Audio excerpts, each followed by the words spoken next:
Sometimes we may feel like Scripture is just a string of verses that are kind of run together, and we pick this verse or that verse because it says something to us. But Scripture is actually written more like a book. There's a cohesion to it. Certain passages hang together.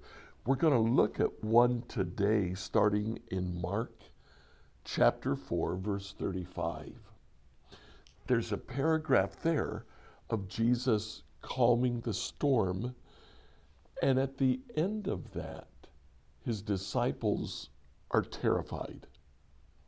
So he says, "Why are you so afraid? Do you have no faith?" Faith and fear seems to be the theme that holds the next four paragraphs together. In this first one, the disciples' fear prevented their faith. The second one, Jesus crosses the Sea of Galilee. He comes to an area and there is a demon-possessed man there who's been there for a long time. The townspeople don't know what to do with him. Jesus does, and Jesus casts out the demon. It's interesting, he actually has a conversation with the horde of demons that possess the man. They say, don't throw us into the abyss, let us inhabit something. And Jesus sees a herd of pigs. Being a good Jew, he thinks, that's a great idea. And he casts the demons into the pigs. The pigs commit mass suicide. The townspeople come, and when they see what has happened, they were greatly afraid. And then they pled with Jesus to leave.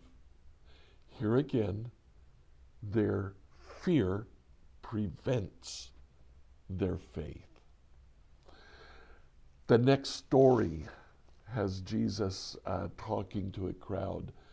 The leader of the synagogue comes and says, "My daughter is ill." Jesus said, "Let's go." And they start walking to her. On the way, we're interrupted with another story. We find a woman who has had an illness for many years. She sneaks up behind Jesus and touches him, and the illness leaves her. Jesus turns and says, "Who touched me?" She comes forward in fear and trembling and told him the truth. Jesus says, "Daughter, your faith has healed you." In this case, although the woman was afraid, that fear didn't prevent her faith, and she was healed. Then Jesus makes it to the synagogue leader's house. They tell him that his daughter is dead.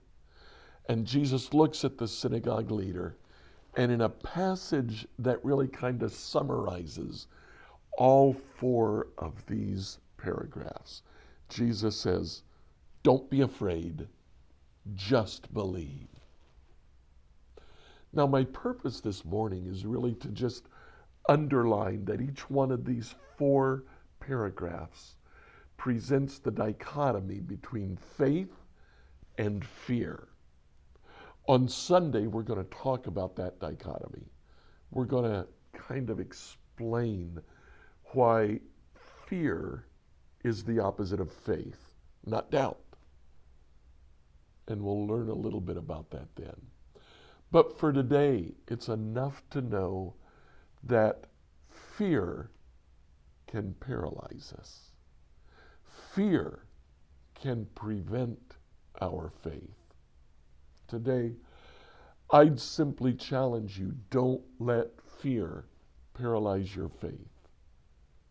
Just like Jesus said to Jairus, the synagogue leader, don't be afraid, just believe. Help us today, Lord, to trust in you and throw our fear away.